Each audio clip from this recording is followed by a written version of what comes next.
Prime Minister Narendra Modi pitched the idea for India to become a developed nation by 2047, and some key policies pertaining to industry and trade plays a vital role in India's journey toward becoming a developed nation. To speak more about it and to speak on the policy aspect of the policy, we are joined in by a very special guest, Mr. Rajesh Kumar Singh, Secretary, DPIIT. Thank you, sir, for joining us and speaking to Republic Business. Sir, since the overarching theme of the interview is Road to 2047, so I would like to ask you to gauge the progress that we have made so far in the last 10 years and the reforms that we have undertaken so far. So, I'll talk about industry, which is the subject that I deal with. If you see our progress there, ever since the launch of Make in India and thereafter more recently in the last 3 years through the production linked incentive scheme, government has tried to sort of revitalize and transform the industrial sector of this country. We've put in an outlay of almost $26 billion across 14 sectors of the economy, cutting across some 10 different departments to create global champions, to enhance investment, to increase exports and to create employment. In addition to that, there are parallel schemes such as the semiconductor mission, which is work to ensure that chip making becomes part of India's manufacturing ecosystem. And there are similar other initiatives in areas like green energy, where we followed a combination of incentives and mandates to accelerate India's renewable energy production and to ensure that we overachieve when it comes to our NDC goals. So, I would say government has taken overarching steps to transform India's manufacturing and industrial ecosystem, but over and above all, at the macroeconomic level, government has tried to ensure that through unparalleled levels of investment in both physical and digital infrastructure, it really sets the ground for enhanced growth rate for the entire economy, not just the manufacturing sector. Right. And sir, one of the big policies is PLI with an outlay of 2 lakh crores for across 14 sectors. How do you just tell our viewers what has been the progress so far and what are the roadblocks and the reforms that are still required? So, the PLI scheme has on the whole in the majority of the sectors that you mentioned has worked well.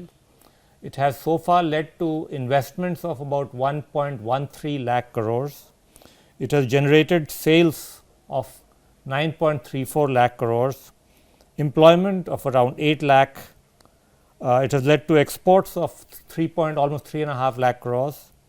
It has led to a huge turnaround in areas like mobiles, where our mobile exports have suddenly become very high. From the PLI beneficiaries under the as far as mobiles were concerned, were only 20% of the market share at one stage. Now they contribute to 82% of mobile phone exports last year. Production of mobile phones has increased by more than 50%. Then in sectors like pharmaceuticals, for the first time in 30 years, we've restarted production of penicillin. There are some 39 medical devices that we are starting to produce for the first time in this country. Similarly, in telecom sector, there have been notable achievements in terms of achieving an import substitution of almost 60%, and also significant impact in areas like drones, which has seen a compounded annual growth rate of almost 90%. Also, when it comes to food processing, we've seen a lot of new units coming up all across the country, a large number of them being from the MSME sector. So, this has been a transformational kind of initiative, and if you see in terms of our targets, out of the 14 sectors, in 9 sectors, the projected investment targets so far have already been overachieved, particularly in areas like mobile and electronics manufacturing, medical devices, food processing, etc. So, yeah, it's doing well. There are a couple of sectors which are a little lagging behind, particularly textiles, steel, etc., because of different factors. In one case, due to a lack of adequate flexibility in the original scheme in terms of the product lines covered. In the case of steel, there were specific issues in terms of importing machinery on time, which got held up due to supply side issues. And so, are there any tweaks expected going forward in those 5 sectors? In some of the sectors, we are proposing, or we have proposed certain tweaks, mainly in terms of expanding some of the product lines and the HSN codes, and also some flexibility in terms of timelines. But and those are under the consideration of government. Okay. And sir, also one aspect is, are you thinking to broaden the horizon of PLI scheme going forward? No, as of now, we are focusing on ensuring that these 14 sectors, the schemes, really mature, do well, meet their physical and financial outcomes, and thereafter, we'll think about others. As of now, let me also add that almost $1 billion worth of incentives have been disbursed cumulatively under the scheme till the end of the last financial year, almost 8,500 odd crores. So the scheme is beginning to sort of pick up momentum, and we hope that it will transform the manufacturing ecosystem of this country. Okay. And so talking about EV policy, one report recently from GTRI says that India's push for EVs may lead to a large-scale entry of Chinese firms in domestic market. What is your assessment of this study? I think it's really misconstrued, because the policy essentially concessional import duties are contingent on the company in question committing to minimum levels of investment, which is $500 million, and thereafter on a pro rata basis it can import a bit more depending on the investments made, but with an overall cap of 6,400 odd crores. Now, because the two are linked, the notion that Chinese imports will come, Chinese imports can only come at the current import duties, which are 70% and 100% depending on the price point, 35,000 or above. Since for when it comes to Chinese investments, we now follow a policy of case by case scrutiny of investment proposals. The notion therefore that the Chinese imports can flood as a result of this policy is really a misplaced argument. It doesn't work like that at all, simply because the investment, since the investment is going to go through a very detailed scrutiny process, the question of imports hardly arises. So basically, you're repudiating this study. There is no possibility of Chinese EVs flooding the Indian market. Under our present policy, the Chinese imports of EVs can only come at the rate of 70% and 100%. The concessional import duty cannot come for the simple reason that it is linked to investment, and investments from land border countries, which includes the country that you mentioned, are only allowed after a scrutiny from various strategic and security viewpoints. And then some people are saying that it can also come into the Indian market through joint ventures with Chinese player of the Indian companies. So what is your clarification on that? Again, whether it is joint venture or any other route, the same scrutiny process applies when it comes to investments from land border countries. Okay. So talking about FDI, how do you assess the foreign direct investment in India since last 2 years? And since I know you set the target of $100 billion going forward, but our long-term average has been $70 billion. So how do you decode that? So the average used to be about $35 billion about 12, 13 years back. It's now 70, and this a further shift to 100 is very much achievable, given the fact that we are now one of the world's most attractive investment destinations. In terms of our current FDI inflows, we are the 8th most attractive destination in the world. We will, I'm sure, become even more attractive, given the fact that we are making such huge efforts in terms of improving our logistics space through investments in physical infrastructure, through the improvement in our digital ecosystem, and also because of the fact that we are putting so much emphasis on ease of doing business. Every year, even though the World Bank has given up its EODB rankings, we continue to rank our states on their EODB rankings, and as a result, our business environment is continuously improving. So this combination of good infrastructure, emphasis by government on ease of doing business, and the unparalleled level of market opportunities that exist in India as a result of its growing middle class and the largest population in the world, all these factors make us a very, very attractive destination, and we really don't see any reason why we cannot achieve $100 billion as an average FDI inflow in the coming years. Okay. And so what explains the decline in the past few years? Is this something alarming for you that the FDI has declined in the last 2 years? So, to put the record straight, the highest ever FDI was about $84 billion in 22-23. Thereafter, there was a small dip, about 15% or so. That dip is primarily a combination of geopolitical factors, so geopolitical conflicts, combined with some level of sticky inflation in some of the developed countries, and the fact that interest rates are high in some of those countries. Our view is that trend will change in the near future. Combined with the factors that we mentioned, we really expect FDI inflows to pick up, given the fact that India offers a combination of not only the factors that I mentioned earlier, but also it provides both political and macroeconomic stability at a time when that is really not available in many areas around the world. Right. As one important policy is a deep tech policy, and that is in the pipeline. When we can expect the finance policy to be out in the public domain? So, in the context of our very dynamic startup ecosystem, there is a belief that there are elements of the startup ecosystem which focus on intensive R&D and innovation, which have a different set of requirements in terms of patient capital. And for that, there has been a suggestion that we build up a separate policy and perhaps some separate funding mechanisms for deep tech startups, which require long gestation periods and which require much more hand holding than the normal sort of process improvement type of startups that proliferate. So, this exercise is on right now. There is interministerial consultations are going on, and once that is completed, we hope to roll it out and thereafter create a separate, more facilitative window for deep tech startups. And so, by when we can expect it to be out? Government processes take their time, so I really wouldn't like to sort of give a timeline, but we hope to do it as quickly as possible. Okay. Okay. And so, next thing is e-commerce policy. That plays a very pivotal role. How far we have progressed as far as e-commerce policy is concerned? And also, there are reports that it is part of the government's 100 days agenda.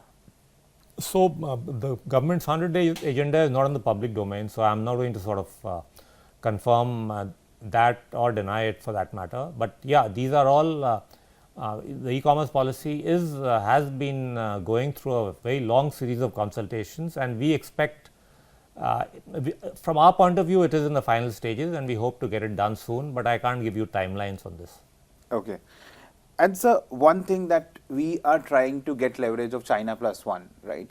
And also one competitor just next to us is Vietnam, which has rationalized import duties and custom duties. So, one thing is that if we want to become a manufacturing hub, first we have to compete with Vietnam. How do you see that? Are we in a position to compete with Vietnam?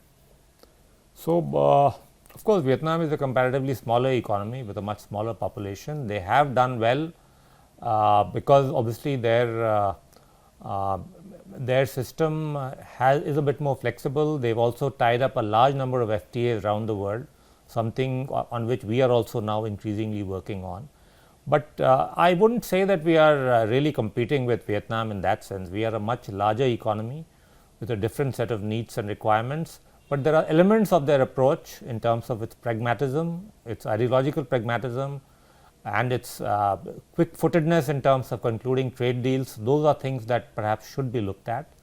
However, let me also add that when it comes to a country like India with the kind of size that it has, I don't think the comparison with a relatively smaller market like Vietnam is that relevant. India has its own sort of strengths, particularly when it comes to services, but also increasingly in manufacturing. We hope that we can also transform our manufacturing ecosystem rather. And finally, let me also add that when it comes to tariffs, yeah, my department is of the view that we need to take care of our some of the distortionary tariffs that we have. We need to ensure that tariff inversions or inverted tariff structures, whether it is in GST or whether it is in customs tariffs, those we do need to sort of remedy and resolve to strengthen the hands of our entrepreneurs and improve the competitiveness of our manufacturing sector. And so you have been a proponent of rationalizing basic custom duties as well to make Indian businesses more competitive. So is there any progress happening? Is there talks between the ministry on rationalizing of import duties or basic custom duties for that matter? I think you will find that in some areas the government has already taken steps to rationalization, and I am talking about electronics and mobile components in particular, where some degree of rationalization has already been done. In other areas also, DPIIT will continue to sort of pursue with the concerned departments to ensure that wherever inverted or inordinately high tariffs on inputs and components and intermediates are affecting the competitiveness of our industry, we would continue to sort of take up those cases and try to rationalize such tariffs. Okay.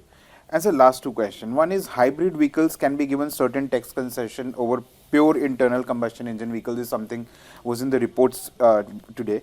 What is your take on that? How far we have moved on this, and what we can expect as far as tax concessions are concerned?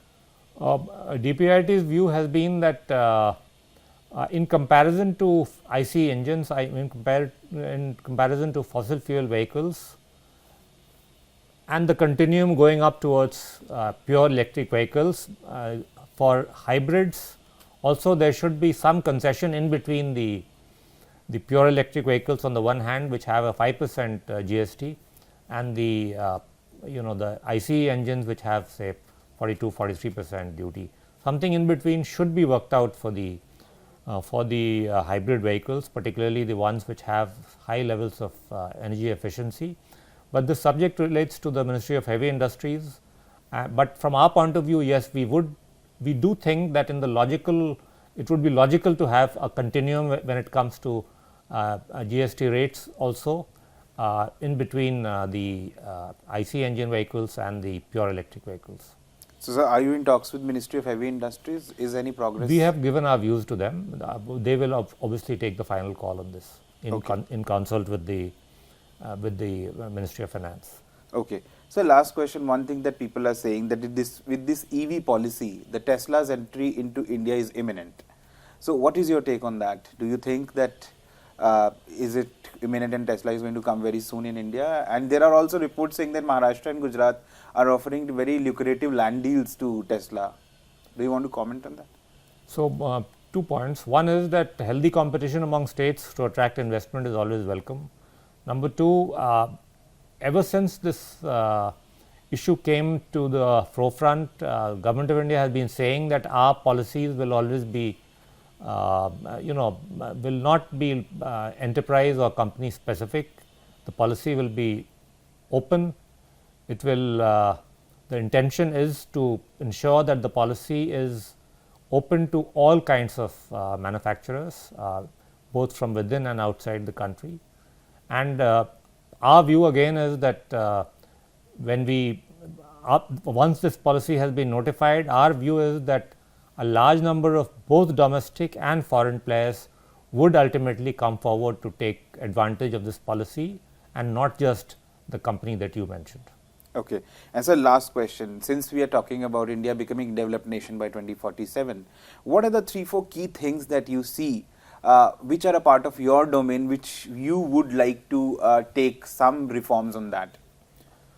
I think there are fairly clear set of targets that we should give ourselves, that when it comes to our ease of doing business rankings, we should be in the top 50 in the world at least. In areas like innovation, we should be in the top 25 in the world. Similarly, when it comes to logistics and ease of logistics, globally we should be in the top 20 in the world. When it comes to startup ecosystem, we are already at number 3, we should aim for number 2 and eventually for number 1. And to sort of ensure all of this, we need to continue to invest heavily in our infrastructure, both our physical infrastructure as well as our digital infrastructure. This combination of factors, accompanied by the fact that we've got a very robust, very strong macroeconomic numbers, our financial institutions are increasingly very strong. Some of their balance sheet issues have been taken care of. And finally, we have unmatched levels of political stability, peaceful transition of power in an electoral democracy at a time when many other countries face much tougher times in terms of geopolitical conflicts as well. So, this combination of factors puts us in a good spot to attract investment, to generate good growth as the world's fastest growing economy, and we have no reason to believe that this situation will not continue to sort of provide the tailwinds for our economy going forward. And sir, last question, where do you see the manufacturing sector's contribution in GDP going up from here till next 10 years? In the next 10 years, I would imagine that from about 17% of the gross value added, we should be closer to about 20% in about 10 years. That is the kind of target that I think is achievable, given the sort of improvements in the momentum that we see as a result of the PLI scheme, the semiconductor mission, as well as the green energy transition schemes that I mentioned earlier. Thank you so much, sir, for speaking to Republic Business and Republic Media Network. Sure. Thank you. Thank you.